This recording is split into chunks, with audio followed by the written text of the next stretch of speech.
globally and EFRAG in particular, going forward for standards development? What would be priorities, and how do you navigate between all those standards that you are mentioning? Yeah, I think we need simplification and support with implementation rather than having additional standards. That would be my priorities. Not just for us, but also for those who are indirectly in scope, such as the many SMEs in our supply chain.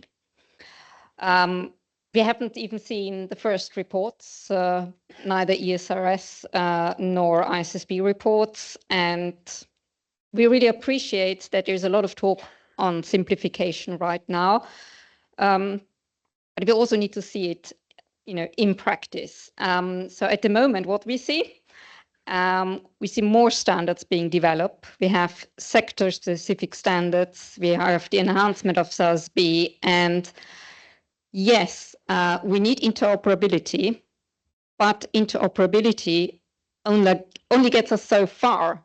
We need alignment and simplification, because in practice, we're still reporting, we're still issuing several reports and will be. We're also seeing the development of guidelines and several initiatives on transition plans, for example. So there's a lot of opportunity right now. Really, I want to echo you. It's a window of opportunity for simplification and true collaboration.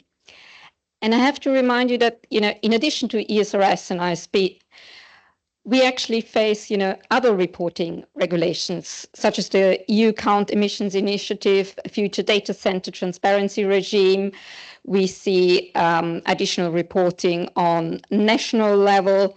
So there is a lot of moving pieces at the moment when we should actually be focusing on implementation. Okay, and Shim, what, from your perspective, what would be your recommendations to the standard setters for priorities in standards development? And do you have any views on the development of the ESRS for non-EU groups as well?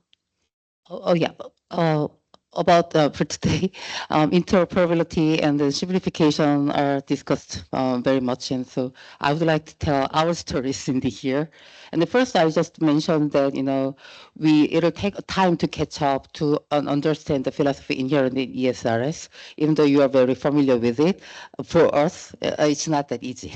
And then second, it's just somewhat related to the first issue, that cultural differences between countries should be recognized, I think, in the EU trends sector, regulation sectors to some extent, especially in the area of social indicators like diversity, equality, adequateness, and work-life balance, and social dialogue may vary considerably in each country depending on the cultural and cognitive differences in other countries. Like, for example, like similar figures can be disclosed in virtually completely different situations.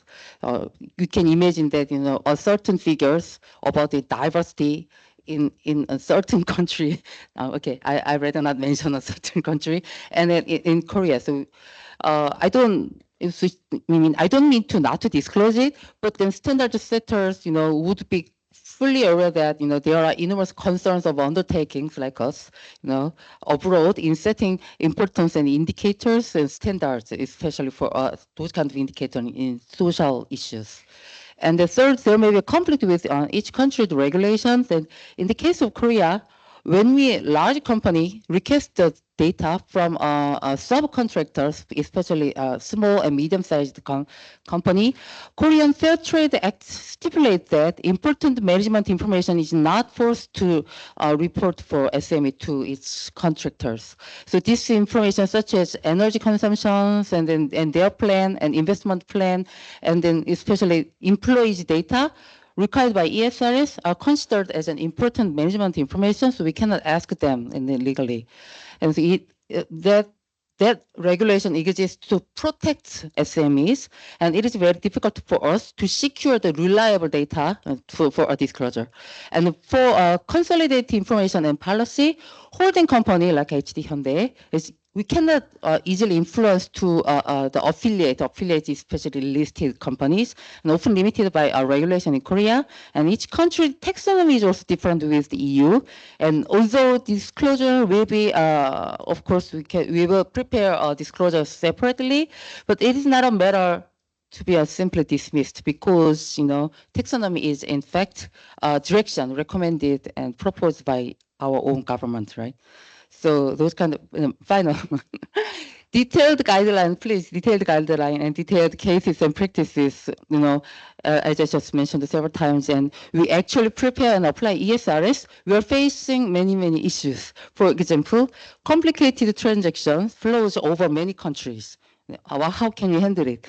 And the various business and investment structure, paper companies, and then shipbuilding business, vessels flag of convenience, we have to figure out, is that included revenue or not? And so definition and decisions of materiality discussed often today, and coverage of value chains and scope 3 are not easy. And of course, we are aware that ESR has autonomy, give us autonomy and a grace period of several issues. But however, comparability and reliability of disclosure, this is not an easy, decision for our undertakings like us. And the correlation and interoperability between CSDDD for us and the ESRS also need to be clarified. Okay. Natalie, from the investor's perspective, so you have heard the difficulties of the companies and their requests for simplification, for guidance, and so on. The difficulty to collect the data in some cases. What will be your recommendations to the standard setters as a user of companies' sustainability information? Yeah, I would say as a users, when companies cannot get the data, we have to make proxies and try to assess what would be the data ourselves. So we know the challenge as well. But I would say, the ISRS, they're really providing what the investors are looking for in terms of comprehensive set of data, including both angles, financial and impact. Transparency as how the data gets, well measured. Comparability because you have structure of data. Reliability because they are verified and easy to access with the digital tagging. I think those are critical, I would say, elements for users of the data. And I think if we are talking about global alignment, I think it's really important that all these elements, which today are in the ISRS, really are part of the benchmark of what would be developed globally. I think that's one important point. Second important point, I would say we heard the discussion this morning, do not touch to the integrity of ISRS, what would be the political landscape. But last but not least, I would really would like to focus on the digital access to the data. I think for me, it's fundamental.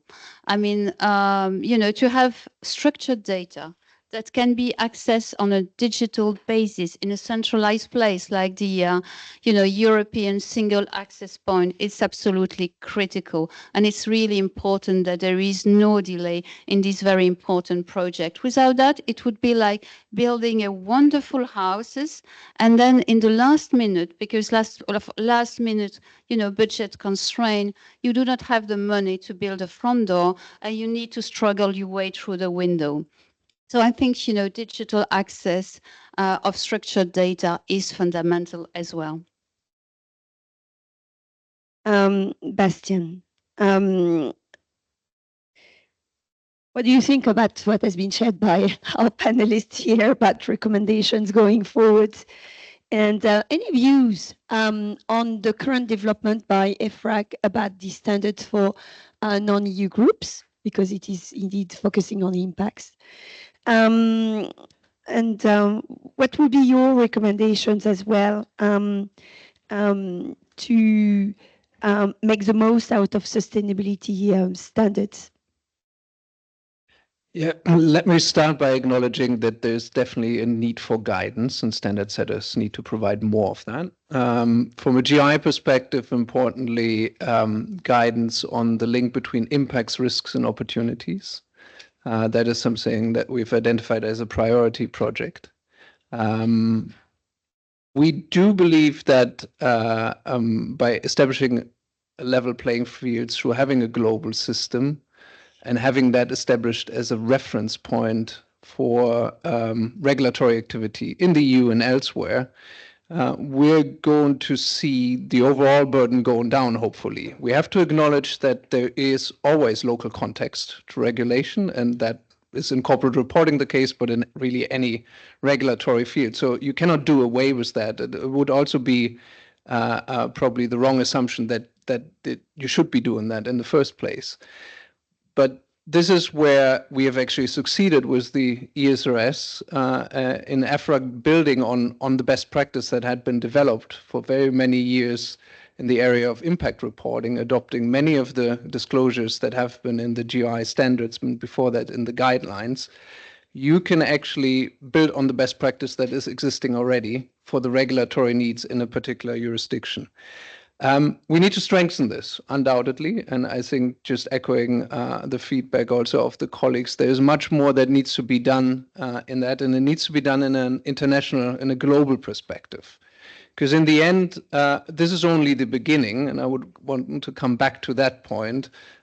Investors operate globally, stakeholders at large engage companies on a global level, but also companies build their approaches in an international, in a global way. So there needs to be that level playing field will be defined by front runners in terms of jurisdictions that have ambitions. And we see that happening with the EU development now. But it will eventually also come back with a Korean system globally that can mirror this. And we're not so far away from this.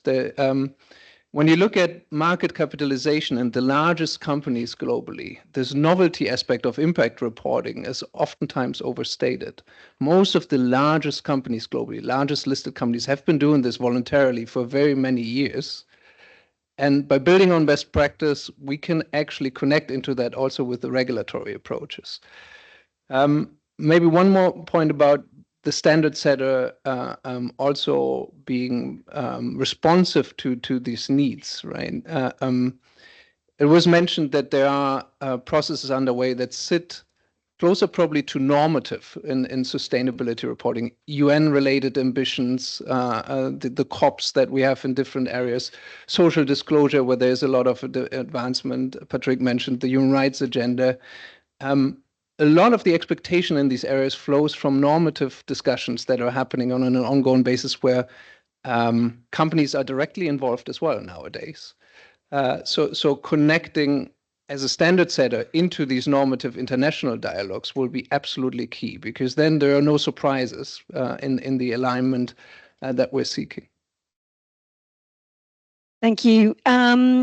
Before having a last round of last words, let's have a look, if we can, to the results of the polling questions. And so I cannot see too well. So what are the critical factors that can help drive and invest in sustainability reporting? And we were asking you to select the 3 top responses. So the first thing has been said to be availability of interoperable standardized reporting frameworks. Second one, mandatory reporting is helping advancing global sustainability reporting, and the availability of technology, easy access points and data tools, which indeed has been mentioned today in our panel, so interestingly. Yeah, I'm a little bit surprised personally that stakeholder engagement and collaboration is the last, because we could have thought that this helps promote companies also to do sustainability reporting in that respect, but it is true, the others are very important. So just a last round. What would be your final message, our dear panelists? So may I ask with... May I start with Nathalie, please? Yeah, well, just to remind us a figure that was mentioned this morning, 800 billions of euro investment. This is the investment that is required just for the decarbonization of in Europe, and it's just a part of the sustainability journey investment that is required. So to mobilize that money from private investor, you need really data. You need really real data that will allow, I would say, investor to be comfortable about, the medium to long term transition plan of company and demonstrating where they stand on their, transition journey. I think this is my final message. How is, to just illustrate how important it is to have proper data on sustainability and transition. Okay. Shim, one last one. Okay.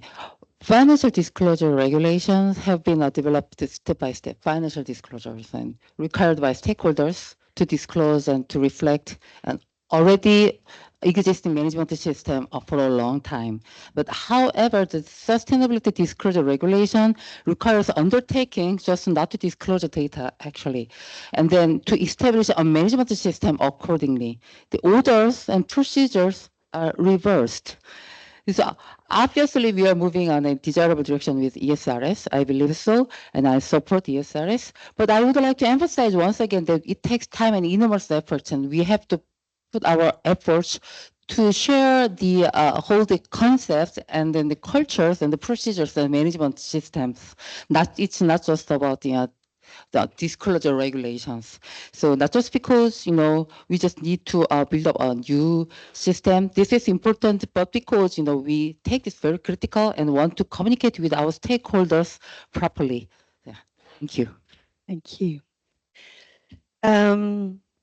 Katarina first, and then we'll finish with Bastian. Yeah.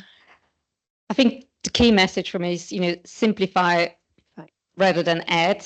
And then after some time, we can do, as we do in business, a gap analysis on see what's really needed once we've had, a couple of years of reporting.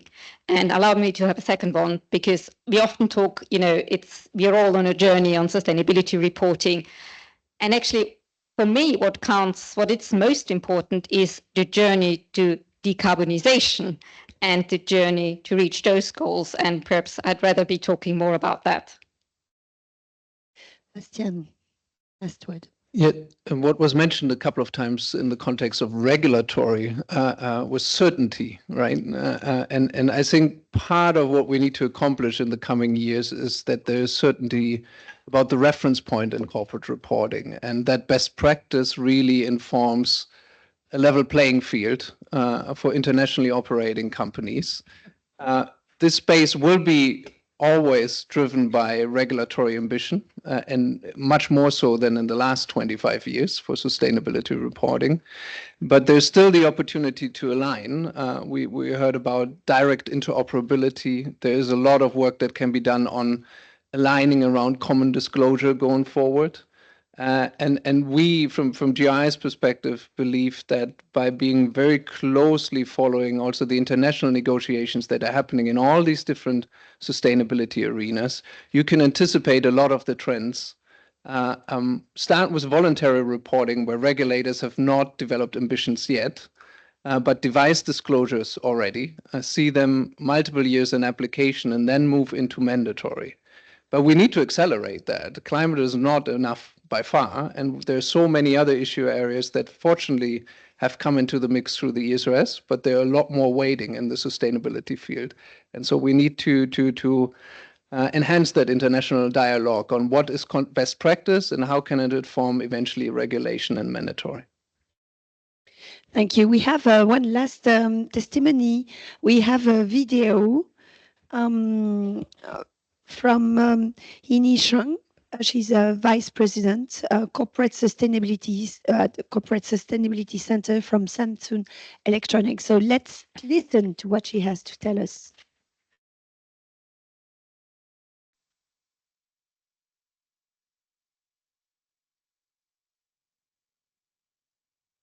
Good afternoon, ladies and gentlemen. Thank you for the opportunity to speak to you today about an important topic, that is shaping the future of corporate sustainability reporting, the CSRD, and share perspectives from a non-EU global company with operations in Europe. My name is In-hee Chung from the Corporate Sustainability Center at Samsung Electronics, with headquarters in South Korea. It is a pleasure to be part of this EFRAG conference, and we appreciate the work of EFRAG on developing an interoperable sustainability reporting framework. CSRD is a transformative directive which is reshaping the way businesses operate and report on their sustainability performance, paving the way for transparency, consistency, and accountability in corporate sustainability disclosure. And we at Samsung Electronics are also preparing internally so that we can report against the ESRS, starting with the 17 European subsidiaries from 2026. Having embarked on this CSRD readiness journey for about 1.5 years now, I would like to take this opportunity to share with you some positive aspects as well as challenges that a global company like Samsung Electronics has experienced so far. Let me start with some positive aspects. First, we are seeing different teams within the company coming together under a common purpose of improving corporate sustainability, with special interest and effort from the finance department. As a sustainability professional, it is a sheer delight to finally experience firsthand the mainstreaming of sustainability in business operations. Second, we are beginning to invest in systems that can collect, calculate, and report sustainability data in a systematic way. What is great about such sustainability data platforms is that it will not only allow accurate and verifiable data to be made available, but also provide a foundation for better managing and continuously improving our sustainability performance across the company. Third, we are pushed to be more transparent, accountable, and innovative. While this may initially require us to step outside of our comfort zone, we believe these practices are what will make the company stronger and more sustainable, enabling us to grow together with our key stakeholders and partners, such as our customers and investors. With CSRD as the driver, we hope to constantly challenge the status quo and develop new sustainable business models that can create long-term value. Preparing for CSRD, however, does come with its challenges. It is a resource-intensive endeavor. It takes time, it's costly, and requires additional staff time. Actually, lots of staff time.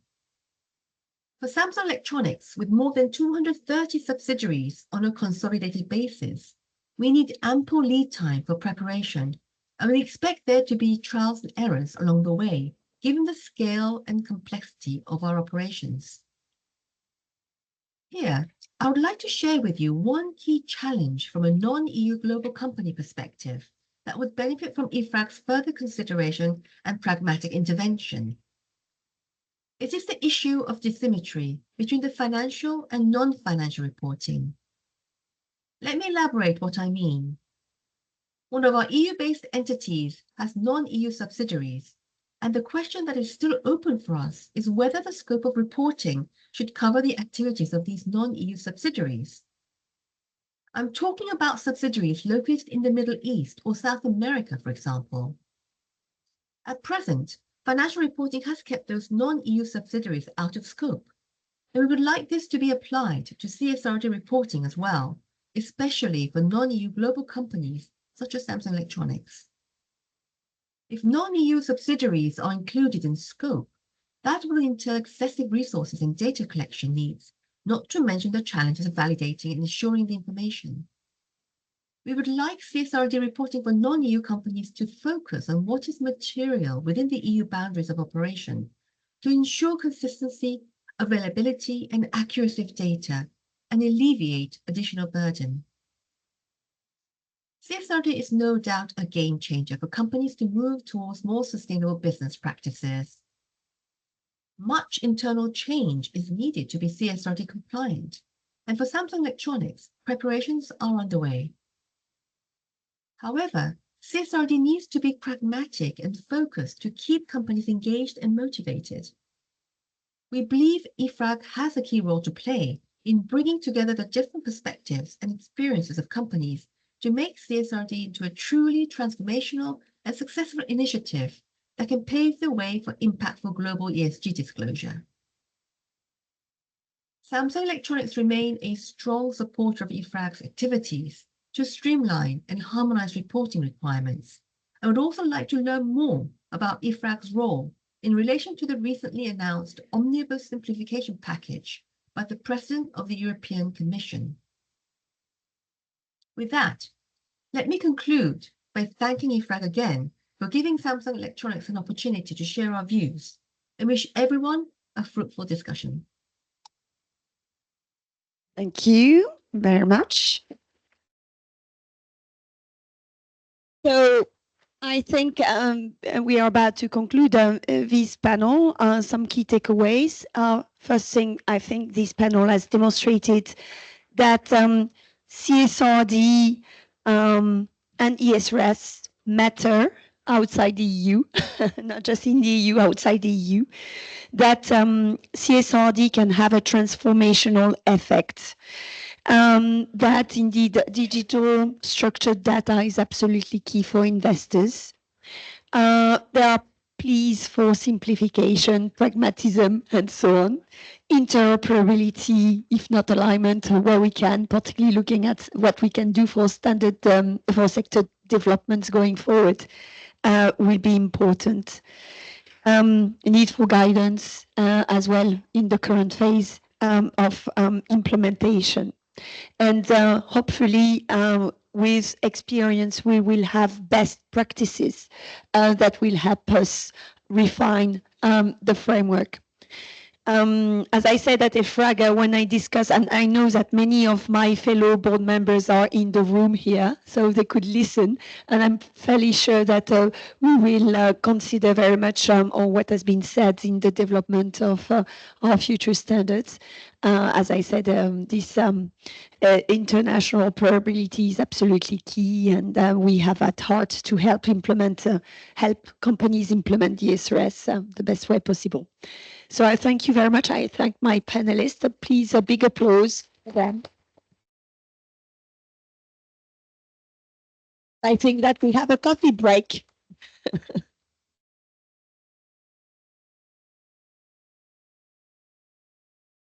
Please at 4:15. Thank you very much.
She's a former partner of Mazar, and she's still today chairwoman of IFAS. So the moderator of the group will be Mrs. Nadia Picard. Nadia Picard is a German accountant and also tax specialist. She's a partner of PricewaterhouseCoopers and global reporting leader. So thank you very much, Chiara.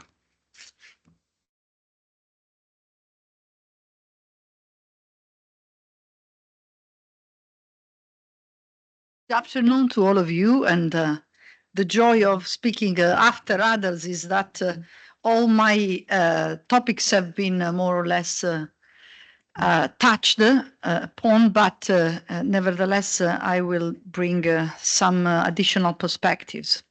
So I will focus on how we help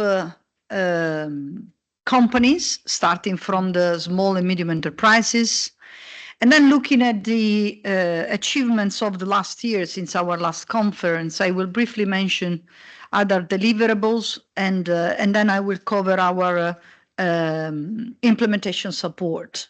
If you can project, okay. Oh, no, okay. Not sure how to go to the next. If you can go to my slides. Yes, to the next. So starting with the small, medium enterprises, they are targeted by an increasing number of uncoordinated data requests, reflecting the efforts to transition to a more sustainable economy of their counterparts and lenders. As part of the European Commission SME relief package, we're pleased to announce that in the next 2 weeks, we will release the voluntary standard for non-listed SMEs. Can you please turn to the next slide? Yes, okay. With only 20 disclosures in total, this standard allows to report proportionally and meaningfully. We have been pleased to see the level of engagement we got for this standard, with more than 300 participants to the consultation and 164 for the field test. And also to see the interest that this standard is generating outside Europe. You can go to the next slide, please. Now that this is finalized, our commitment continues, and we are mobilizing for the next phase, which will include a dedicated program of education and capacity building. This will stimulate the synergies between all interested parties. To create the incentives of its voluntary application, it's in fact necessary to enable online platforms where SMEs can populate their data, ideally with the support of a user-friendly VSME-compliant tools and databases, so that SMEs do not have to depend unduly on external skills. So with a click, their VSME report would be available to current and potential counterparts, therefore opening new business opportunities. This is the vision. If we go to the next slide, I will briefly touch upon taxonomy and LSME, two other deliverables under the CSRD.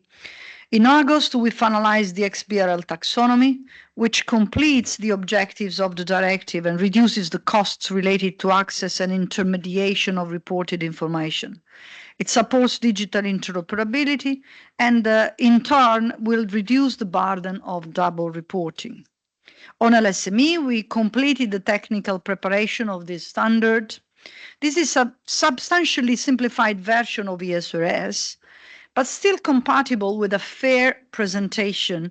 Therefore, the minimum content but needed in order to have a fair presentation and to be able to meet the data that are needed by investors.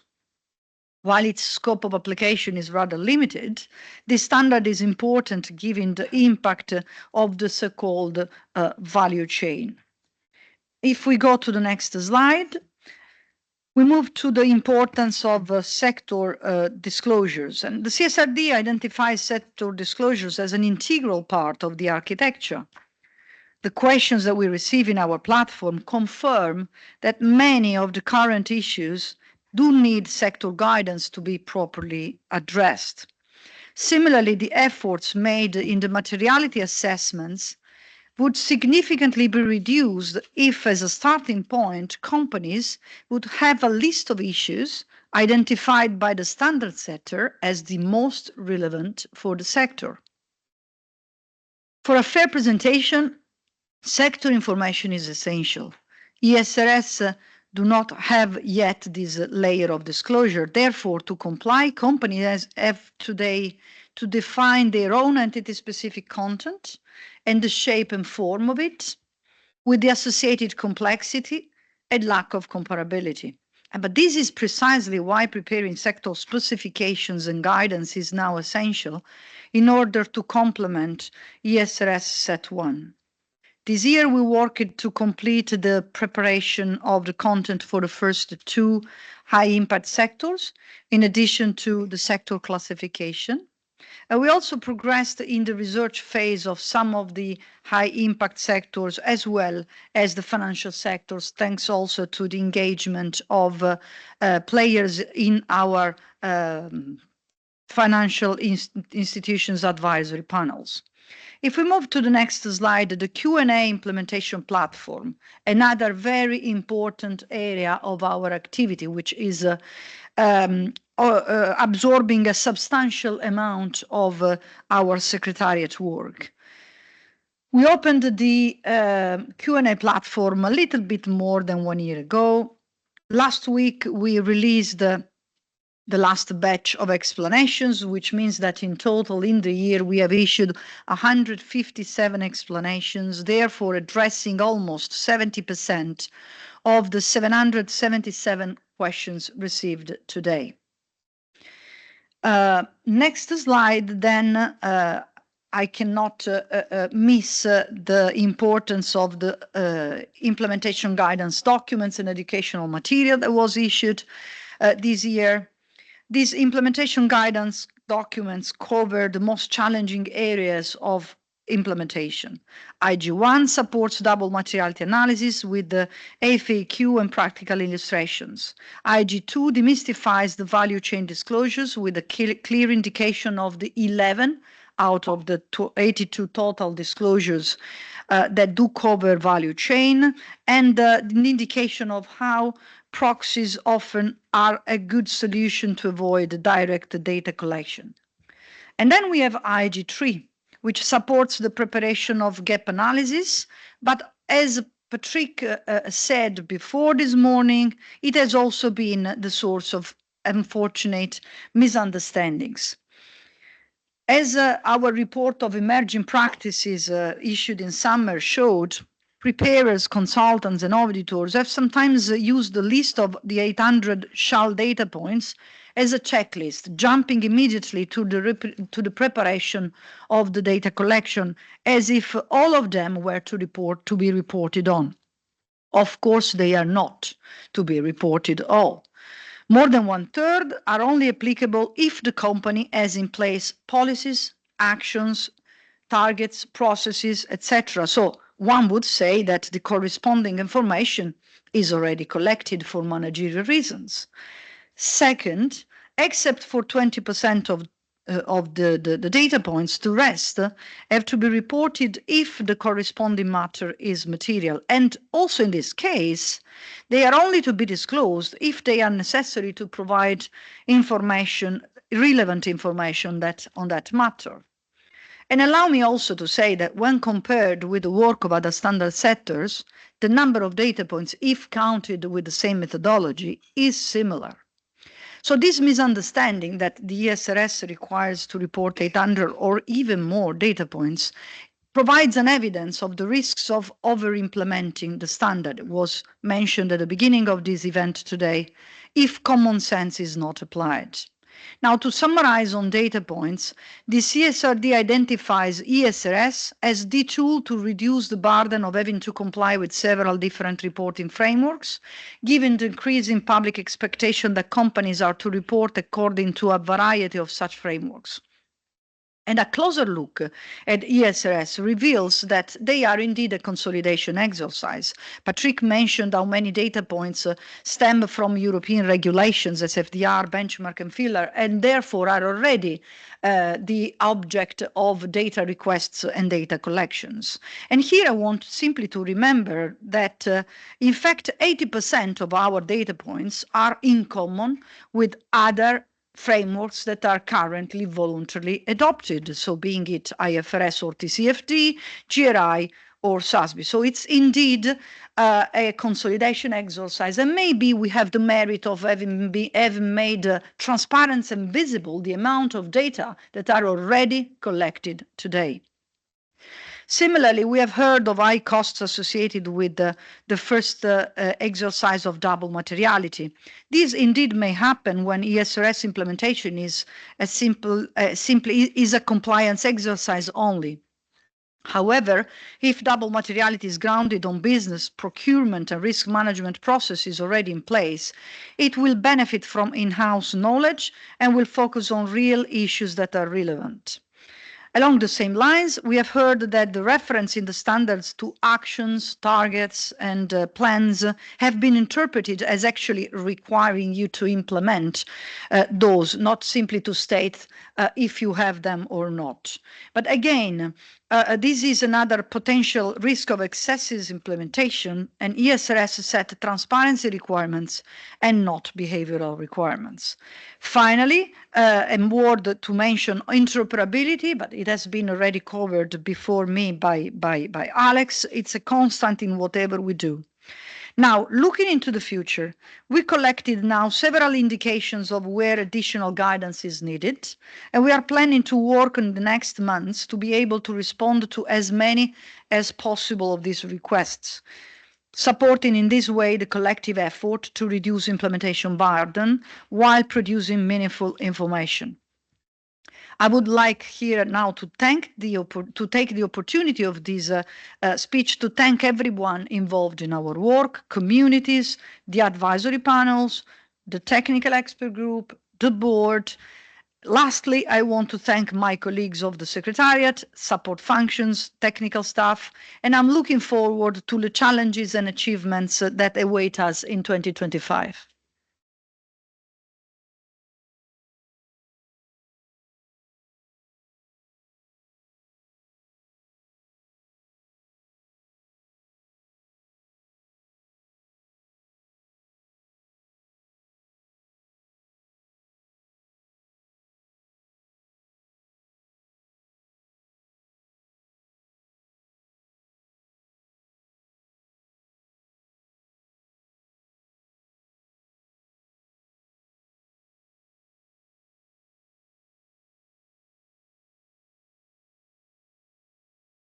All right.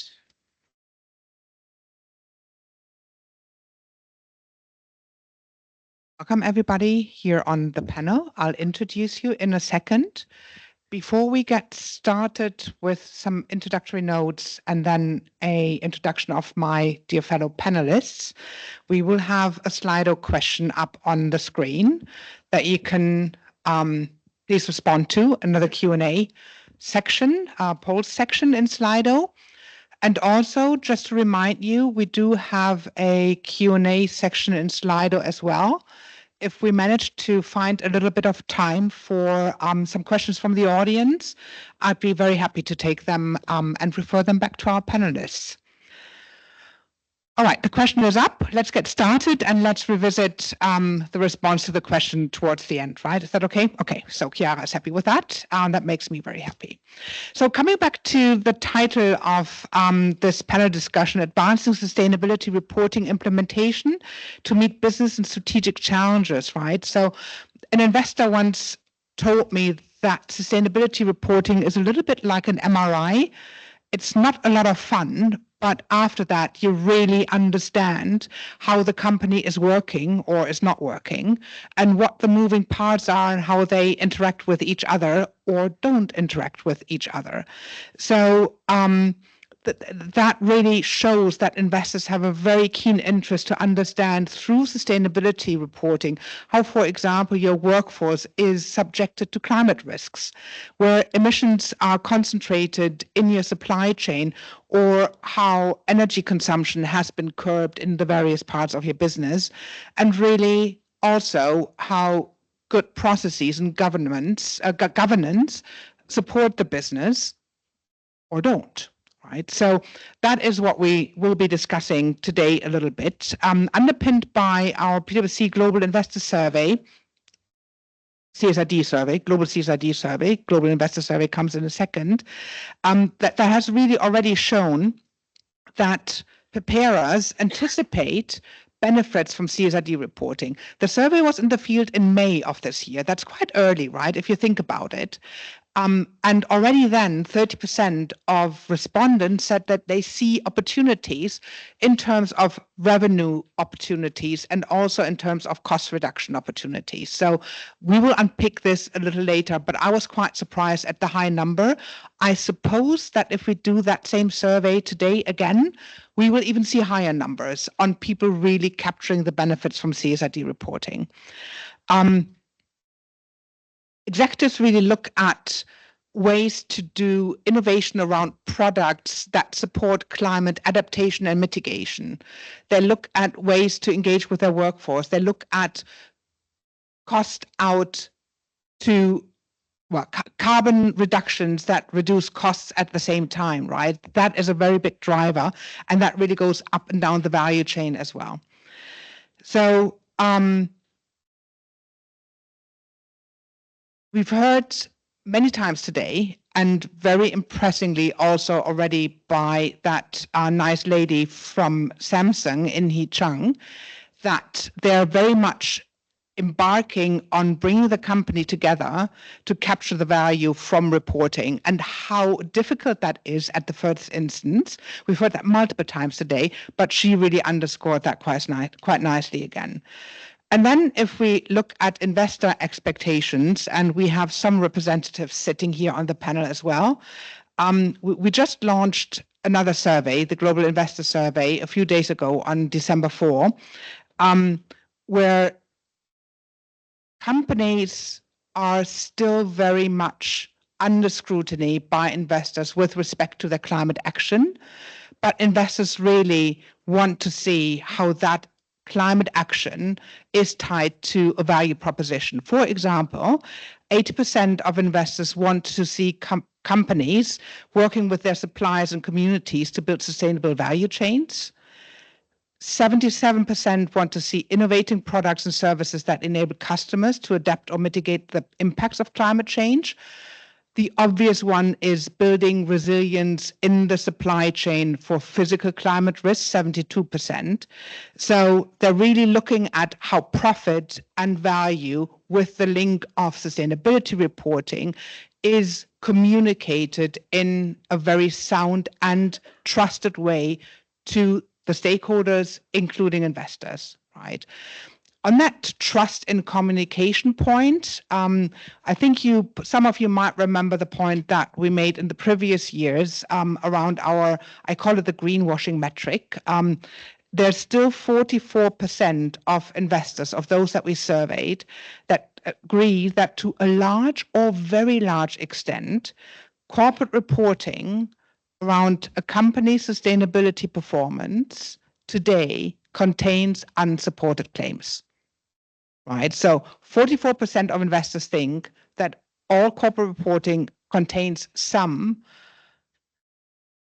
unsupported claims when it comes to sustainability reporting. I think that is something that really, as we haven't seen CSRD reports or ISSB reports just yet, everybody needs to work on, and that will be part of the solution, as well as obviously the assurance requirements. So with that, I move to introducing my esteemed co-panelists. And I start in alphabetical order, but by first name. So I do start with Alberto. Alberto Zamora is the co-founder and CEO of Sapiens, whatever the language is that you want to employ. He's originally from Spain, and he did start his career with SAP in Waldorf, but moved out of there early enough to found his own company that is actually focused as an ESG reporting platform with approximately 1,600 enterprises today already working on that, on capturing data and getting data to work for better sustainability management. What I find quite notably is that it's the first ESG software that Goldman Sachs invested into with a minority stake. So that is quite a testament to the quality of the software. I then moved to Pauline Eckert. Pauline has worked in sustainability since 2008, and she is the global head of ESG reporting at Inca Group, which contains the largest IKEA franchises with retail operations in 31 countries. So let's speak global, together with a sizable shopping center and investment business. So Pauline, welcome very much. She'll also put a little bit of a touch on what does all of that mean for privately owned businesses? Because what you might not remember, and she reminded me very kindly of that, is that Inca Group is actually held by a foundation run by a family. So it's really privately owned with a purpose. Let me move to Susana Peñarrubia. Susana Peñarrubia. She works at DWS, so in the investment community as the active portfolio manager for the equities and head of utilities at DWS. And she's also the, let's see, the, what are you doing? You're chairing something at EFAS, right? She's working with EFAS. Working with EFAS in the review panel and also as part of the faculty. Yeah. I apologize. So I can see if I can speak and you can hear me. Yes, we can. Excellent. Very good. Very good. Last but not least, Thomas Behar. He is the Deputy CEO and Chief Financial and Extra Financial Officer at CNP Assurance since April 2024. So, but you have a long-standing history at that company. You probably know it from the inside out. He's also the president of the Institut des Actuaires and an Actuarial Association of Europe. And I was. You were? I was Okay. some years ago. But you are appointed as the chairman of the Economic and Financial Commission of the French Insurance Federation. There you go. I got that one right. All right. Excellent. Most importantly, in addition to his function as a preparer of sustainability information, he also has 400 billion euros of assets under management, right? So remember that debit side of the balance sheet for insurance companies always has a lot of money sitting in it that needs to put to work. So he can sort of add his comments from both sides of that medal. All right. Now I got that half right. Let's move to the questions. So we've heard it many times today, sustainability reporting being on par with financial reporting, being a policy goal, actually, particularly here in Europe.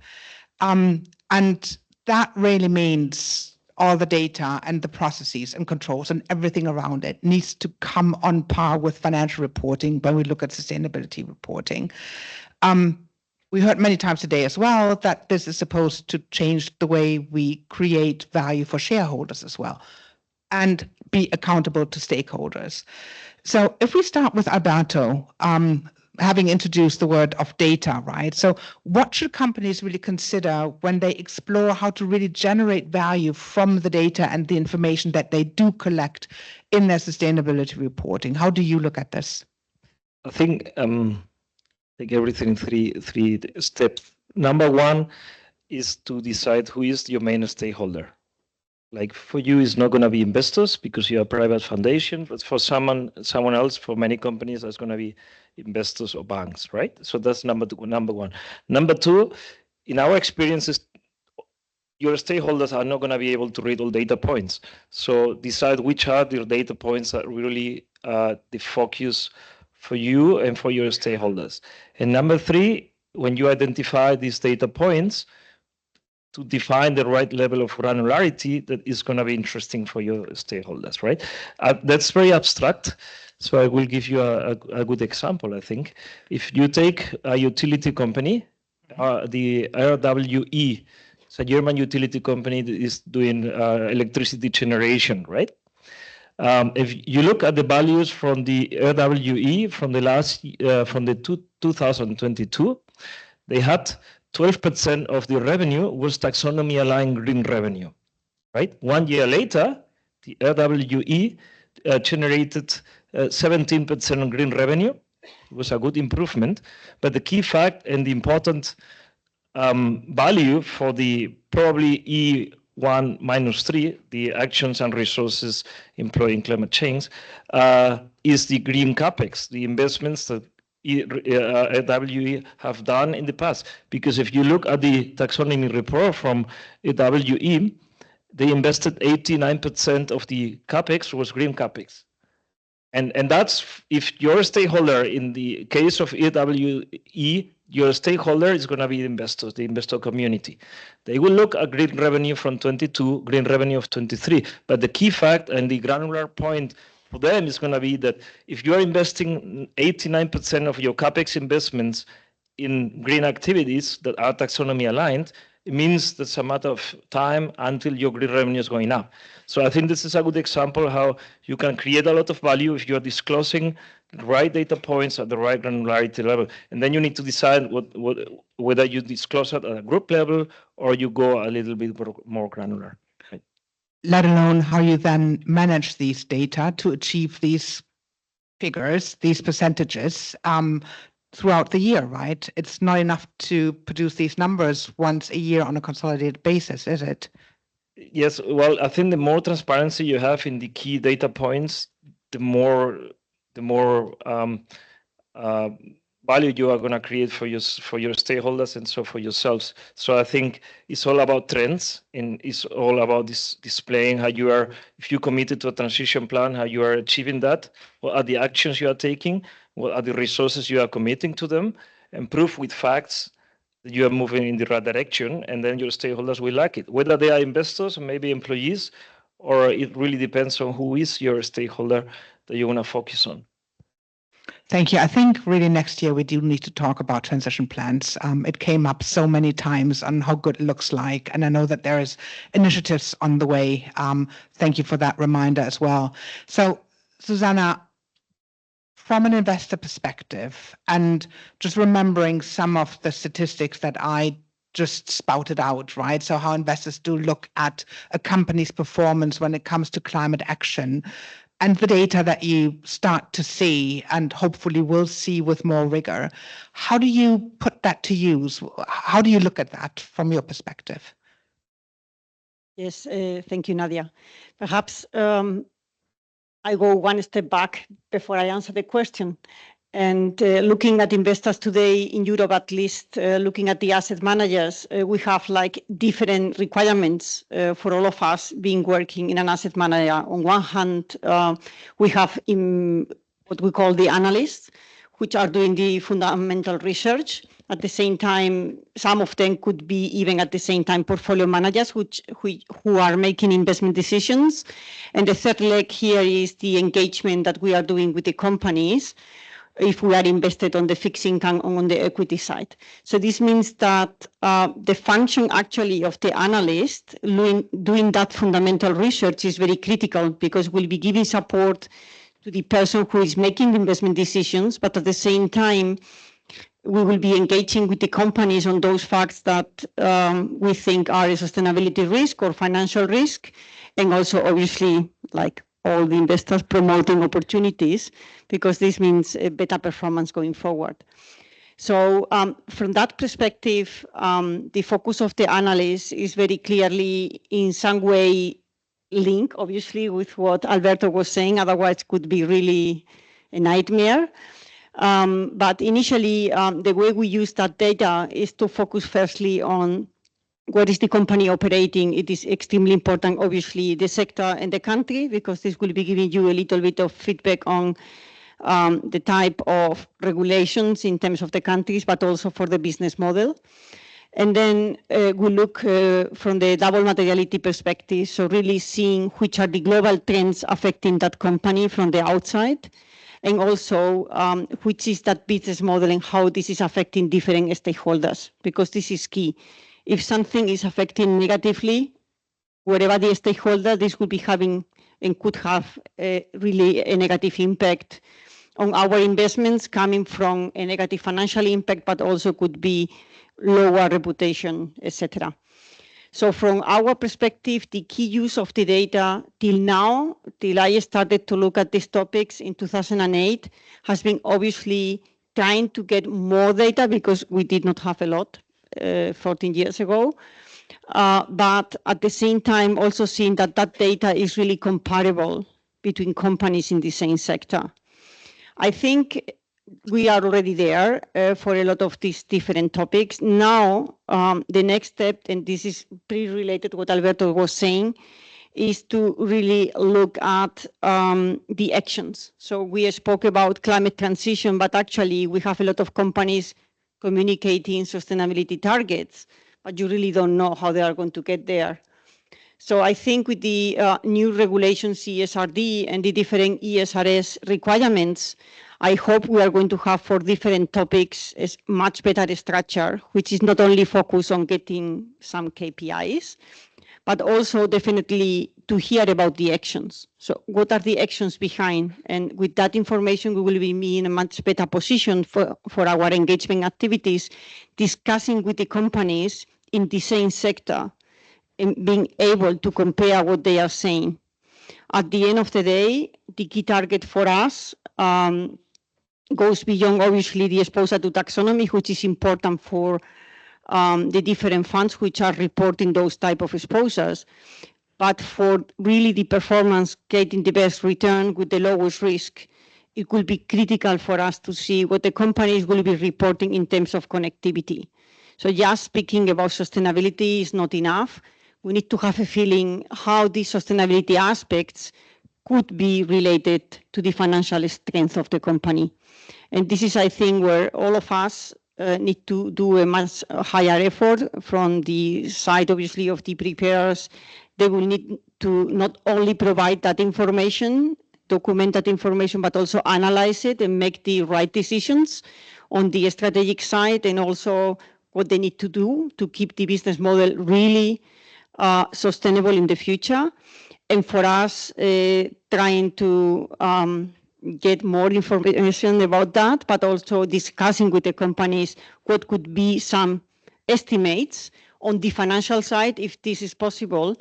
But also in case it's not possible, I think the first step is to be pretty much aware on which are the impacts then that this company is having on the society and on the environment as a first step. And all of this together is the key part for the use we have for making our investment decisions. Thank you very much. Tomas, you're the CEO, co-CEO of your company. That means shareholders talk to you all the time on where you are and how you're advancing your business. You are an investor for the 400 billion in assets under management, and you're the CFO as well, so probably your neck is out for your own company's CSRD reporting. Do you sleep? Of course. Of course, I am insurer, but so I'm vice CEO, so not co-CEO. So if I want to come back home, just as saying that we have 400 billions of euro, and if you put apart state OAT bonds from governments, from govies, we have 91% of the assets we are managing, which are managed according ESG criteria. So it's something that we are dealing with. We have a lot of different policies, commitments that we are organizing, because as an investor, of course, we are looking as positive impact and negative impact about what we are doing. So we are trying to improve what we are managing. We have done the CSRD work, so dry run, and so we are ready to publish on 31 of December the amounts. And so what I can say is that we are material quite everywhere on all environmental ESRS. So we are material everywhere because we are financing thousands of corporates, and so we are financing the real economy. So it's an important point. We have chosen not to wait to have data from corporates, but we are using the economic sector of activity of the corporates to get the information.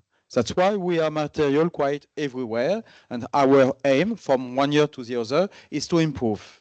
So we have to look at the negative impact, but also the positive impacts. So perhaps chemical industry is not so good for pollution because you have an impact, potential impact on pollution, but on the other side, you need medicine, and you want not to be linked to ships coming from China. So it's all that you have to wait when you are managing according ESG criteria to have the right balance about what we are doing, positive and negative impact on what we are doing. And of course, we are trying to limit oil, gas, no coal, pesticides, where we are managing forest, biodiversity, neutral,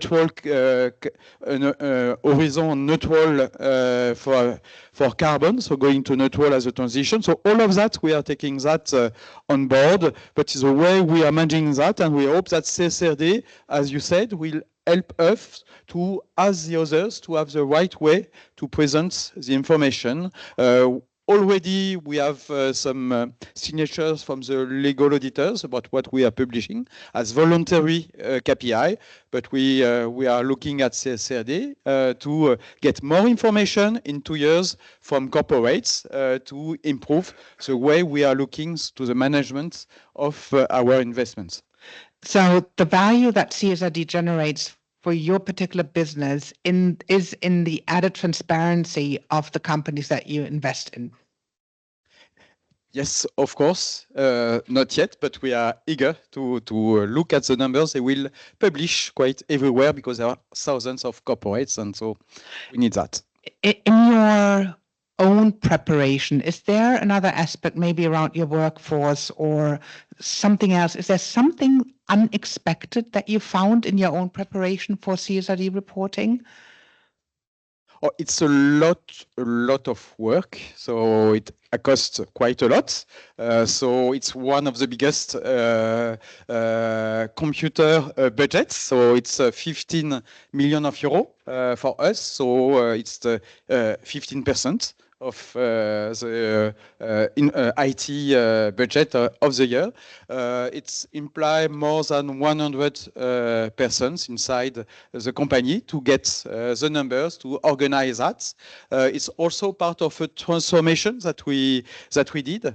So we evolved. So I was CFO and now I am CFXFO, meaning that I have now also the sustainable question because we want to address a global performance, not only the financial, but to see how is our impact, external impact, and what are the risks that we are bearing as a company. So it's an evolution, which is some kind of a transformation that we are doing on that sense. So it's something really important that we are doing with this evolution.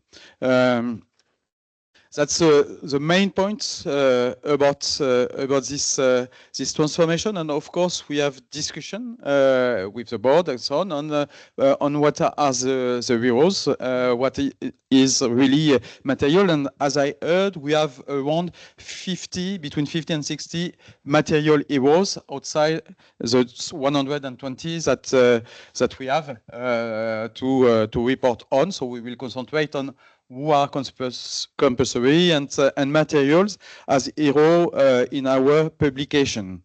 So That's the number one question that I get from my clients. How many IROs do the others have? So, so you have my thank you for sharing your number. Yes. You have my answer.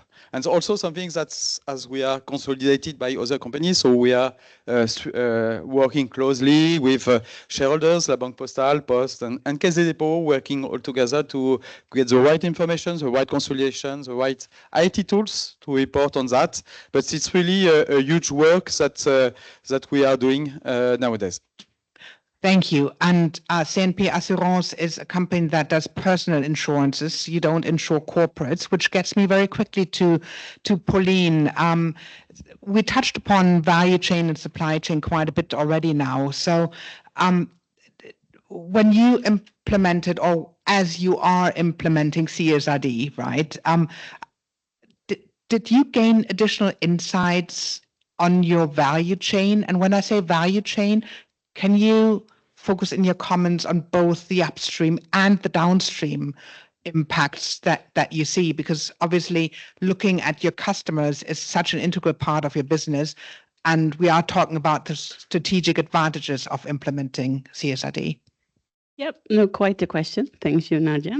And thanks also, EFRAG, for having us.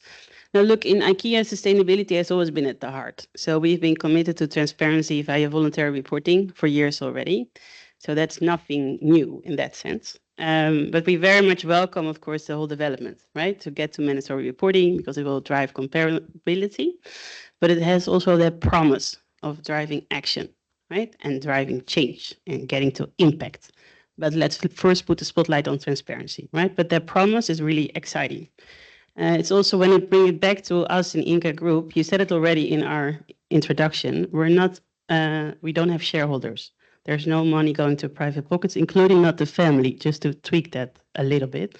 Profit can go two ways. It either goes back into the company to make it more accessible, affordable, sustainable, or it goes to the Inca Foundation, 15% of our dividend is paid to that, and that then supports the IKEA Foundation with charitable activities. So that tells you also a little bit how then if a development like this comes, we take it from that starting point, from our own value creation compass, right? It's our vision to create a better everyday life for the many people.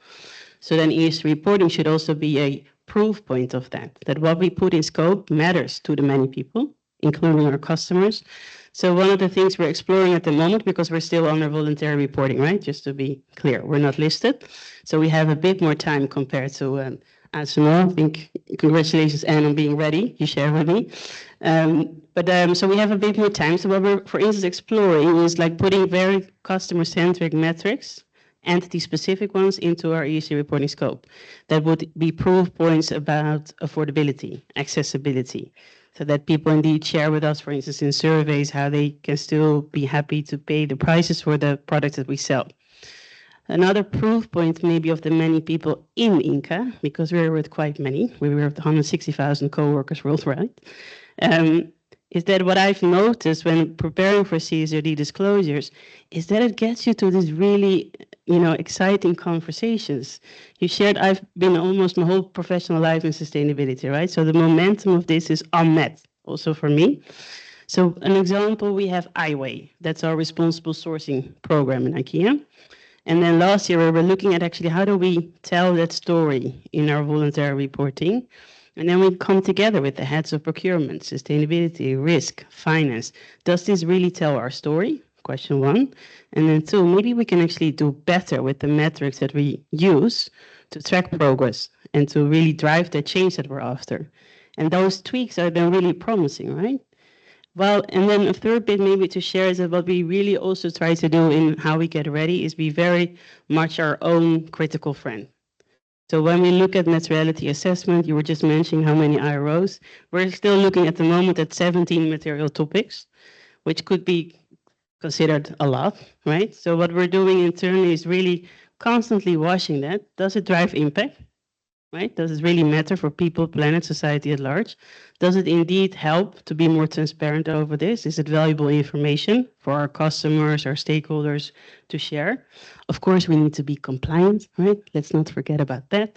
So our assurance providers also should be comfortable with it. But we have those different elements so that we check off on. And then I think the biggest game changer, if you also talk about facilitating value creation is constantly connecting it back to something that was already there before I joined, because I'm only 2.5 years in this company, right? So it's quite an honorary job to be able to lead this agenda for a company like this. But they already, when I joined, there was such a thing as value creation goals in place. So 4 better areas: better homes for customers, better lives for coworkers, better planet for all, and better company for future generations. And we've built our material topics into those 4 areas. So then also internally, it's very recognizable. So it doesn't become a reporting exercise, but it becomes a business exercise to actually drive value, get better data, get better follow-up, focus also precious time of management on the things that really matter in the bigger scheme of things. And that's what I really get excited about, to drive that impact and that change. And that's, I think, the momentum of CSRD. I've not seen that in the last 20 years like this. Yeah. Yeah, thank you. And I'm not looking at my cell phone because I'm doing email in between. I'm looking at your questions. So it demonstrates a bit the difference in conversation that you have as a private business, where you can align with the shareholder interest and the longer term views sometimes a lot easier than in publicly held companies with a quarterly imperative to increase profits and cash flows, right? Just to point out the difference, which makes it a lot more appealing to work in that environment. Well, yes and no, because mind you, we're retailers, right? So we're very short-paced. So it's also a lot about sales figures in our company. So you need to, that's why it's so relevant to make it business relevant, to put it in those value creation areas so that it drives that value. Because there's different perspectives to this, if you understand what I mean. Yeah, indeed. Which brings me to one question from the audience, from you. And that question is, what is the general perspective on the relationship between regulatory compliance and sustainability reporting? Given the numerous legislative requirements companies must adhere to, how are these requirements translated into specific data points for reporting purposes? And maybe let me add, how are they translated into a data environment that helps you manage compliance and extract value? So I don't know who wants to pick it up first. Can start maybe. Yeah, what we've done in Inca is to really bring, and I think there was also comments over this before from, I think, Kathy from Amazon, right? That you need lots of different disciplines. So it's not only sustainability teams. We brought in finance team hardcore into the area, because what do they bring? They bring knowledge, reporting processes, internal controls, data quality, follow-up. So to bring different skills together makes it also a better journey and a better outcome. And that's not only sustainability and finance, it's risk, it's procurement, it's all the different disciplines that you need. Yes, and in fact, how to answer the question? So we copy paste what we are doing to the accounts. So coming from a former only CFO, you copy paste and it works. So it's something which is an organization, as you said, matrix. So we have procurement, human resources, people who are quite far. But with human resources, you get salaries already. So you have some matrix organization, and we have organized a sign off from all CEO and CFO of the group, just to securitize that, and the auditors are looking at what is done in the subsidiaries, and we will get a signature from legal auditors. So copy-paste the accounts and you don't have an issue. Which gets us to yet another panel next year on the details of the processes and controls environment, which comes in, right? And I'm teasing EFRAG, right, on all the panels for next year. But my experience working with numerous clients is that rigor from financial reporting is very new to a lot of sustainability functions. And the lift to get to what we call in the US investor grade reporting, so with that quality into every single data point, where every single estimate that is made need to be documented and signed off and consistent throughout the whole group, that's all a bit new to sustainability reporting and creates these differences in languages that we heard about this morning already. Yes, but for that, we have organized a GV, a joint venture, between accounting and sustainability department. So you have a team coming from both sides who work together to bring the information. And so one of them is learning from the other. So accountants are learning from all the language of the sustainability, and sustainability is learning on the methodology to get financial information outside of an undertaking on our side. I think that's also a relevant point, right? The auditor's role into this. I think it's important as prepared to have an open dialogue with them, so that you indeed also, with the questions that they raise, drive value for you to get to better data, to get to better insights, and to have that dialogue together. Because it's a numbers game. We're all learning here, right? Before this used to be a tiny space, and look at how many people we still are here. And I think it's past 5 already. So that tells you that there's lots more people needed, but we also need to upskill each other. Thank you very much. We're almost at the end already, so let me give it back to all of you for the one piece of advice on how to really combine the sustainability reporting exercise with driving strategic value from data, processes, or interaction. And Thomas already grabbed the microphone, so I give it to you first. 3 different ideas, but shortly in the 1 minute. First, please let us learn from the first exercise. So step by step, before going to the sectorial insurance standard, please let us learn. So give us time to learn from that and to improve ourselves. Second, be very clear about the methodology and the parameters the different undertakings will report on. You will see a lot of variety on methodology, some with the same KPI, but with different perimeters. So you will have to look carefully. It will be consistent in the format, but not on the numbers and how deep people have get. And last, please, when you will develop the sectorial one, stay focused. Don't want to embrace too large, but stay focused on really what matters when, as an insurer, we are looking at on investment and what we are doing as an insurer. So really how, as insurer, we can impact and don't be too linked to too many lobbies who want to change all the world, but only what we can have an impact, just to be focused and concentrate. Thank you very much. Alberto, do you want to chime in from a data perspective? Yes, automate as much as possible, so you don't need 100 people to do it, because many companies will not be able to do it. I think you may need some systems.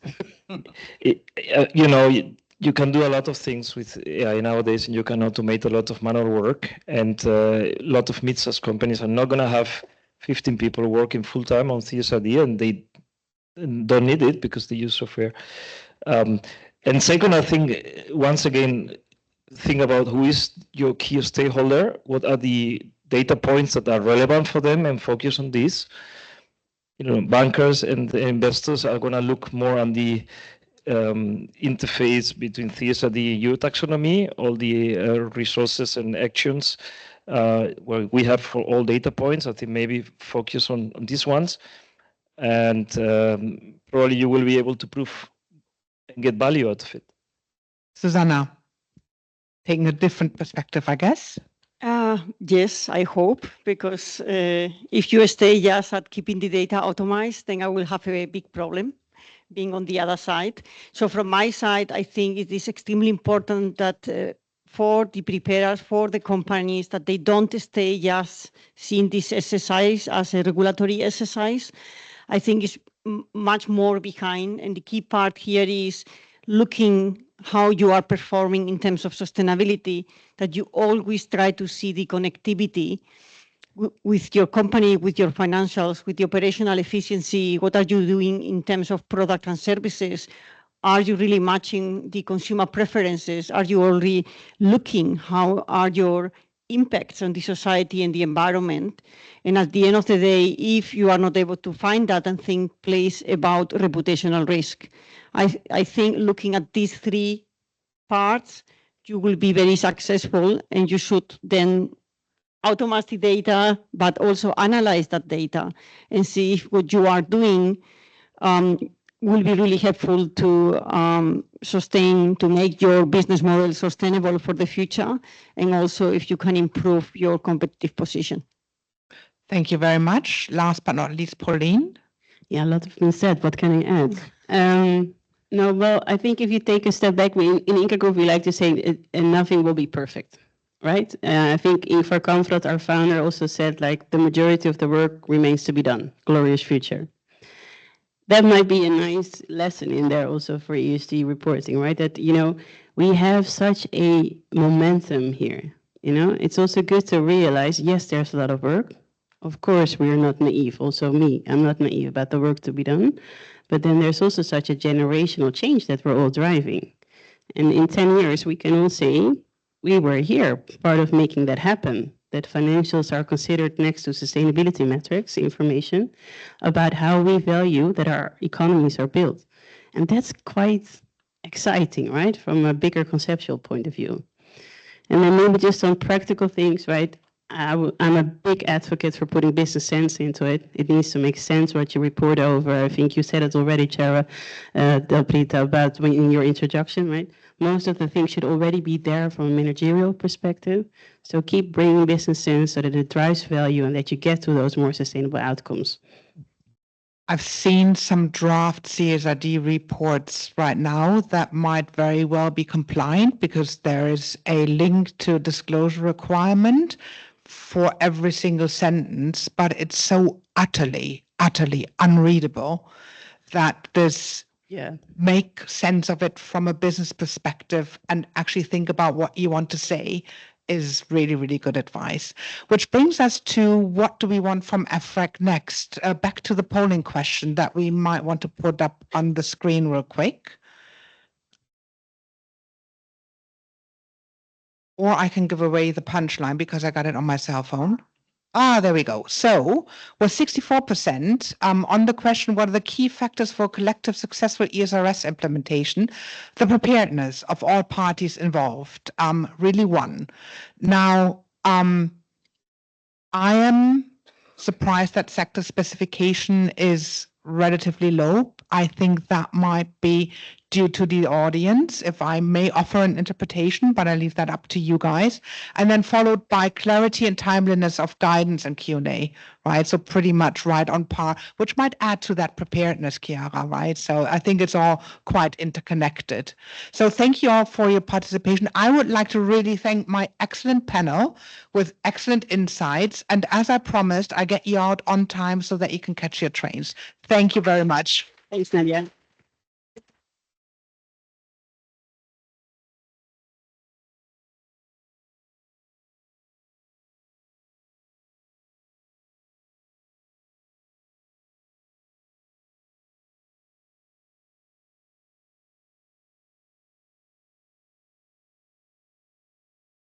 Thank you so much.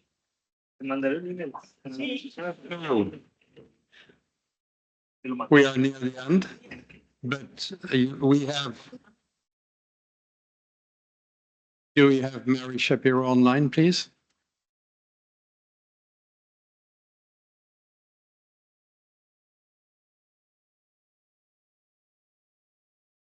Mary, do you hear me? I can hear you, Patrick. I don't see my face on the camera, but I can hear you. Can you hear me? Can you speak a little closer to the mic, maybe? I can try. Is that better? Yes, that's okay. We don't see you, though.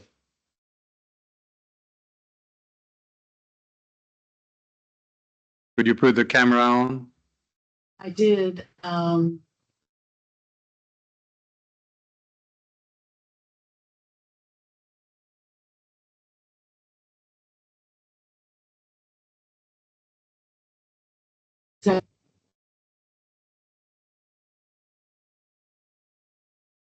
Well, there is an element of protection. Bloomberg is highly protected. Okay, now we see you. Did I do it? Wonderful. Okay, Mary, good morning to you. It is our pleasure to welcome you for this conclusive keynote to our conference. You begin the day, we finish the day. with you. So let me introduce for the audience, both in person and online. For over 30 years, Mary, you have served in both public and private roles across the financial sector, including as a financial services regulator under 4 different US presidents from both political parties. And you have overseen Bloomberg's public policy and regulatory priorities globally. It is interesting to mention that between 2009 and 2012, you have served as the 29th chair of the US SEC, the first woman to hold that position, and you are the only person to have served as head of the SEC, the Commodity Futures Trading Commission, and the Financial Industry Regulatory Authority. Currently, you hold many positions, in addition to being the vice chair for global public policy of Bloomberg and special advisor to Bloomberg founder Michael Bloomberg. You're also the vice chair of the GFANZ, Glasgow Financial Alliance for Net Zero. You are the chair of the Climate Data Steering Committee, CDSC, operating the joint initiative between Michael Bloomberg and Emmanuel Macron called NZDPU. And you are also the vice chair of the Climate Finance Leadership Initiative. So maybe to name a few, because I forgot some, I guess. Apologies, Mary. So thank you for being with us. You are going to deliver to us your keynote speech, the title of which is On the Home Straight, Delivering Disclosures for Growth, Competitiveness, and Decarbonization. The floor is yours. Thank you so much. Thank you so much, Patrick, and thank you for the lovely introduction and also your partnership over these last 5 or 6 years. It's been wonderful working with you. The themes of today's conference, advancing transparency and competitiveness in challenging times, are close to my heart. The intersection between financial reporting and sustainability is a priority for my work at Bloomberg, at GFANZ, and as chair of the Climate Data Steering Committee. Understanding and addressing the risks of climate change is a once-in-a-generation policymaking challenge. We can only succeed if we use policy to unlock the innovative forces of the corporate sector and the capital markets. Given that the challenges are real, it is worth stepping back from the world of disclosures to think about what good looks like. After all, we are not in the business of seeking climate disclosures merely for the sake of it.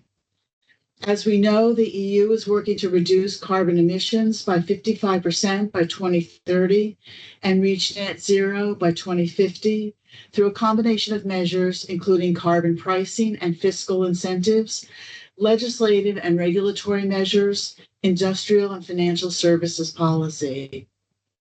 Beyond the important objective of emissions reduction, the EU is rightly increasingly focused on driving growth and competitiveness as a direct consequence of its transition. There are reasons for optimism that this can be achieved. The EU has already reduced emissions by more than a third relative to 1990 levels, while the economy is 2/3 larger. A wave of investment in new clean energy sources, increasing electrification, and developing cleaner industrial processes contributed, per IEA estimates, a third of EU growth in 2023. And the Commission estimates that this investment will create 3.5 million new jobs by 2030. Alongside good policymaking, keeping this momentum going requires companies proactively developing their own strategic plans for the transition. By identifying the opportunities and challenges and setting out an intended path forward, transition plans can help ensure EU companies lead rather than lag the global transition and help firms raise the necessary investment and finance. For Europe's financial markets to work effectively so that finance can find its way to support companies in seizing transition opportunities and mitigating risks, there is a clear need for disclosure of decision-useful, foundational climate data. This fact is at the core of well-functioning financial markets and the daily work of many of you. We know the risks of opaque markets dominated by insiders and cliques with adverse selection effects and the risks of widespread mispricing and capital misallocation. Indeed, Nobel Prize-winning economist George Akerlof commented that, quote, in a market plagued by asymmetries of information, the quality of goods will decrease and the market will come to be dominated by crooked sellers and gullible or desperate buyers. I think George would be pleased, therefore, that we are nearly a decade into our climate disclosure journey and our destination is in sight. The fact that climate-related risks and opportunities have the potential to be material and warrant disclosure is now widely accepted. Many initiatives contributed, but it was transformational when nearly a decade ago, the G20 asked the Financial Stability Board to establish a task force on climate-related financial disclosures, or TCFD. TCFD's mission was to bring cohesion to the climate disclosure landscape by putting on preparers and issuers and users of data the task of developing a framework for the disclosure of decision-useful information. The TCFD's 4 pillars, governance, strategy, risk management, and metrics and targets, quickly entered the lexicon of climate disclosure. And these pillars have now become the basis of regulation in a growing number of jurisdictions, as well as the foundation for the ISSB. It is thanks to the efforts of many of you that the EU reporting requirements in CSRD and the European Sustainability Reporting Standards also continue to build on this progress, ensuring a high level of interoperability with ISSB. That interoperability is critical to the many EU firms and financial institutions operating globally. The EU is leading, but it is part of a larger group that accounts for more than half of emissions and of global GDP that are implementing interoperable and ISSB-aligned standards. Having taken nearly a decade to get here, completing the journey is now key, and time is not on our side. The brutal reality of climate science is that the carbon budget to limit warming to 1.5 degrees will be exhausted this decade if the world remains on its current trajectory. At the same time, the race for the clean, green growth and jobs of the future is firmly on. In completing our journey, I'd like to highlight 3 areas for our focus.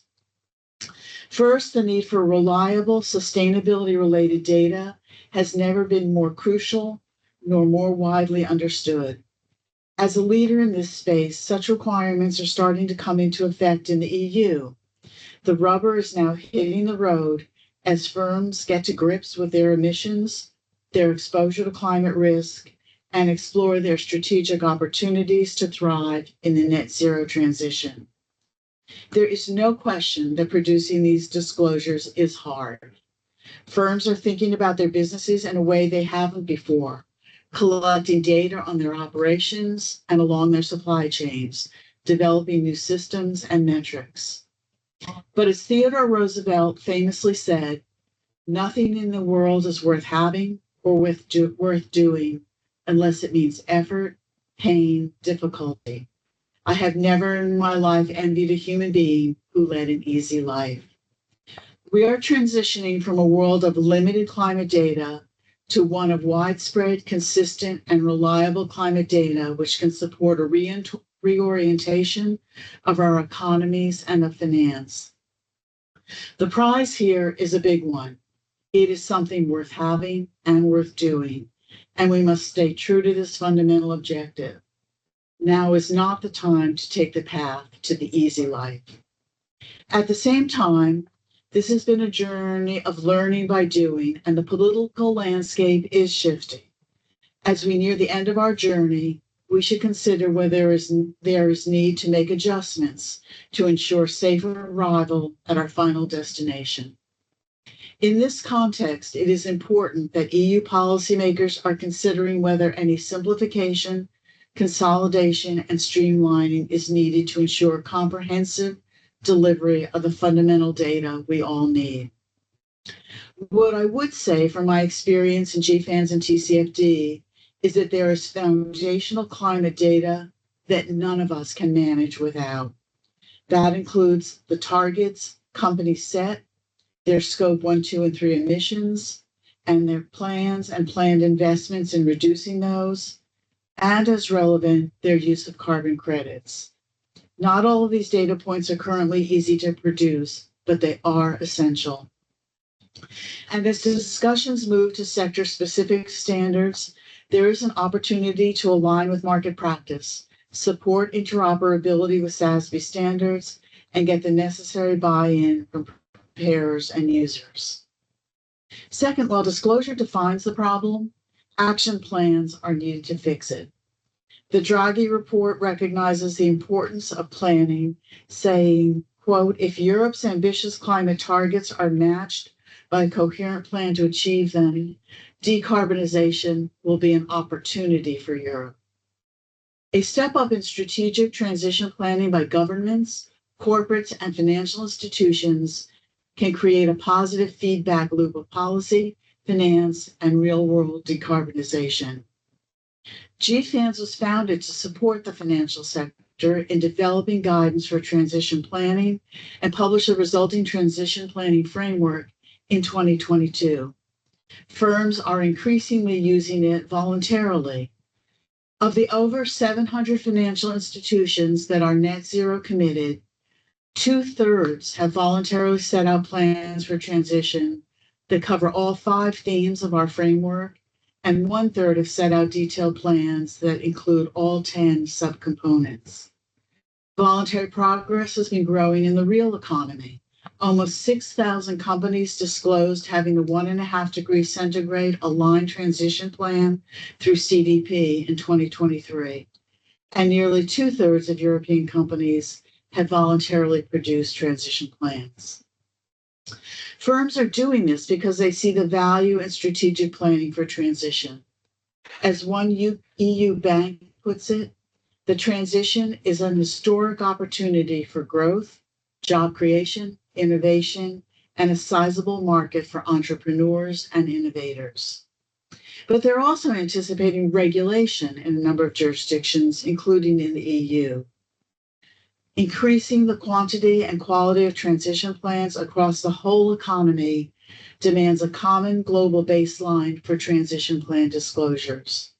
This will ensure that all stakeholders are able to understand the steps a company is taking to align with the transition and to compare across companies, regardless of what market, region, or sector companies operate in. There are extensive existing materials to build on. The GFANS framework is widely used in the market. The G20 has agreed principles of credible, robust, and just transition plans. ISSB has taken ownership of the Transition Plan Task Force materials, which build on the GFANS framework, and is making them globally applicable. EFRAG has a fantastic opportunity to once again work closely with the ISSB to design guidance that aligns with the existing practices being deployed by data preparers and users and emerging global frameworks. Again, this will serve well EU companies and financial institutions operating globally. Third, we need to ensure that the foundational climate data that companies are working so hard to produce is disclosed in a way that makes it available to a broad range of stakeholders in a consistent, easily accessible way, free of charge. We are making progress toward this objective through the development of a global public good database, the Net Zero Data Public Utility, whose proof of concept was launched at COP28 last year, and which will serve as an open repository of foundational climate transition-related data. The vision for the NZDPU is to eventually include emissions data for every major company, their targets for reducing emissions, and their performance against those targets. This will allow a broad set of stakeholders to see which companies are setting ambitious targets and making progress against those, and which are not, enabling them to make data-driven decisions and take the necessary actions to ensure that we are collectively on track. However, success in making this information accessible and decision useful for stakeholders will rely on the ability to easily extract and aggregate data from companies' public disclosures. But the precision, the location, format, and structure of the data is not always fully specified in jurisdictional disclosure requirements, nor are the necessary elements to make the data comparable. As such, there's a risk that in this final lap of a decades-long journey, companies' disclosures are produced in a way that are hard to find or use. That is not what we have all expended our efforts for, and it doesn't serve the needs of users or preparers of data.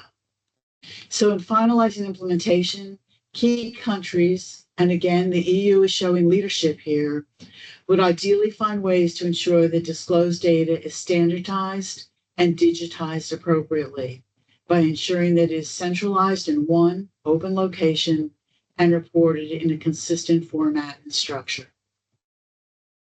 The net zero transition is a huge opportunity for the EU to build a more competitive and agile economy through leadership in the technologies of our net zero future, while addressing the increasing risks from climate change. The EU has had a significant head start in building the necessary architecture for data and disclosures. It has been a long and winding road, but with widespread sustainability disclosures, credible and comparable transition plans, and freely accessible climate data, we can resolve George Akerlof's asymmetric information problems, support the delivery of the finance needed to meet the huge transition investment needs, drive innovation and clean growth, and advance the EU's competitiveness goals. Thank you so much.